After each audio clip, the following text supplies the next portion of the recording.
Chào mừng bạn đến với kênh YouTube Bản tin 24 giờ. Hãy nhấn đăng ký và like để ủng hộ mình nhé. Cảm ơn các bạn và chúc các bạn có những giây phút thư giãn vui vẻ. Barcelona lâm nguy, Messi sẽ đi về đâu? Barcelona có ổn không? Câu trả lời là không. Trước mùa giải mới, họ đang sống trong bộn bề những nỗi sợ hãi. Messi đang thất nghiệp, đừng lo lắng về điều đó. El Pulga vẫn sẽ ở lại Barcelona ở mùa giải tới. Vấn đề về tương lai của cầu thủ này rồi sẽ ổn. Tuy nhiên, câu hỏi đặt ra là Barcelona sẽ làm thế nào để tình hình ổn?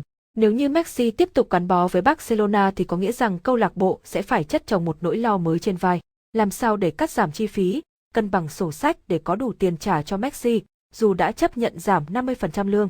Việc tìm ra ít nhất 100 triệu euro lúc này cũng là vấn đề lớn với Barcelona, tìm mọi cách bán người. Nhưng rồi ai sẽ thi đấu bên cạnh Messi? Thời điểm này một năm trước, Barcelona đã tìm mọi cách giữ chân Messi, nhưng giờ đây, họ không còn quan tâm tới điều đó. Messi đã chấp nhận ở lại, nhưng Los Blaugrana lấy tiền ở đâu để giữ chân cầu thủ này thì không ai nói. Thông tin Messi chấp nhận ở lại Barcelona tới năm 39 tuổi và giảm 50% lương thực sự là bom tấn.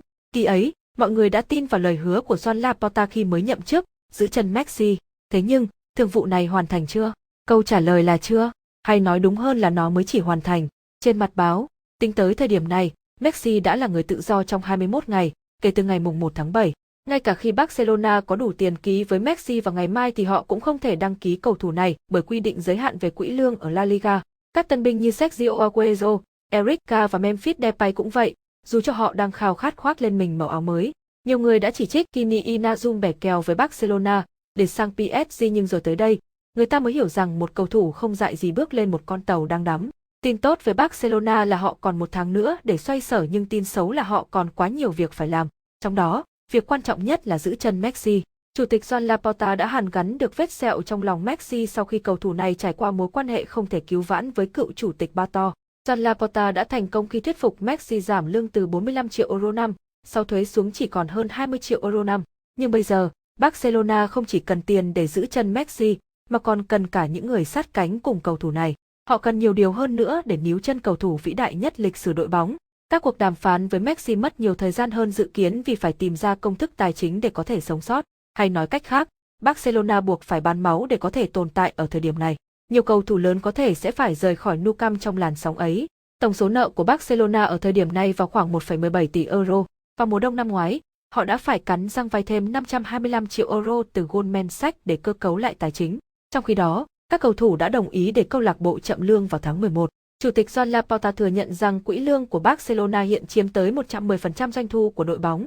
Ông chia sẻ, chúng tôi không tuân thủ các quy định về luật công bằng tài chính. Câu chuyện của Barcelona có thể hiểu đơn giản là họ không còn đủ sức trả lương cho các cầu thủ, chưa kể những người mới. Trong mùa giải 2019-2020, giới hạn về quỹ lương của Barcelona là 671 triệu euro. Ở mùa giải trước, giới hạn này bị ban tổ chức La Liga giảm xuống còn 347 triệu euro. Con số ở mùa giải này có thể rơi vào khoảng 200 triệu euro. Đó cũng là giới hạn của Real Madrid. Đây là giới hạn mà ban tổ chức tính toán dựa trên các khoản chi tiêu trước thuế của các câu lạc bộ, để cho họ không phải lĩnh hậu quả tài chính. Chúng tôi sẽ không làm ngơ với bất kỳ trường hợp nào, Chủ tịch La Liga, Javier Tebas đã nói. Ban tổ chức La Liga đương nhiên không muốn chứng kiến viễn cảnh Messi không thể thi đấu, nhưng họ ưu tiên việc kiểm soát chặt chẽ tài chính. Đây là vấn đề không thể thương lượng bởi luật áp dụng cho mọi đội bóng. Các cầu thủ như Messi, Aguero, Eric Garcia, Depay sẽ không được phép đăng ký cho tới khi Barcelona đảm bảo được giới hạn về quỹ lương. Thậm chí ngay cả những cầu thủ trong đội hình hiện tại cũng có thể bị loại ra khỏi đội hình. Do đó, Barcelona còn một chặng đường rất dài để cân đối. Đại dịch Covid-19 đã khiến cho Barcelona thiệt hại số tiền 350 triệu euro, nhưng vấn đề của họ không hoàn toàn vì đại dịch. Họ luôn bội chi. Quỹ lương của câu lạc bộ luôn chiếm ít nhất 70% doanh thu ngay cả thời điểm có sức khỏe tốt nhất. Bên cạnh đó, Los Blaugrana đã vung ra số tiền cực lớn để mang về những tân binh. Phần nhiều trong số đó là thất bại. Điều này khiến cho câu lạc bộ luôn rất dễ bị tổn thương. Ông Javier Tebas từng nhấn mạnh rằng cách vận hành của Barcelona là không bình thường, và khi khủng hoảng xảy ra, họ sẽ bị ảnh hưởng nặng nề. Barcelona có nhiều vấn đề về dài hạn khá nghiêm trọng, nhưng vấn đề ngắn hạn cần được khắc phục trước. Nếu không giải quyết được vấn đề ngắn hạn, họ có nguy cơ càng chìm sâu trong bể nợ nần. Của ăn hôm nay nhưng là cơn đói của ngày mai, nó giống với tình cảnh của câu lạc bộ. Barcelona ăn sạch những gì họ kiếm được thời thịnh vượng, và rồi, đến một ngày, họ giống như kẻ chết đói, chỉ biết giật gấu vá vai để tồn tại. Barcelona đang phải co kéo mọi thứ có thể để tồn tại.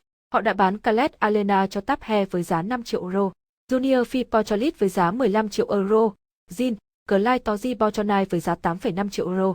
Để Chin cao tới Wolves theo hợp đồng cho mượn kèm theo điều khoản mua đất trị giá 25 triệu euro và đồng thời giải phóng Matt Fernandes và Juan Miranda. Bên cạnh đó, Lốt bờ Lau Grana đang phải đàm phán với các cầu thủ để giảm khoảng 40% lương. Keza Piqué, Marc-Andre ter Stegen, Zenki Ezejong và Clement Lenglet được cho là đồng ý giảm lương, còn những người khác vẫn đang lưỡng lự. Giờ đây, Barcelona sẵn sàng đặt lên kệ bất kỳ món hàng nào họ có thể bán.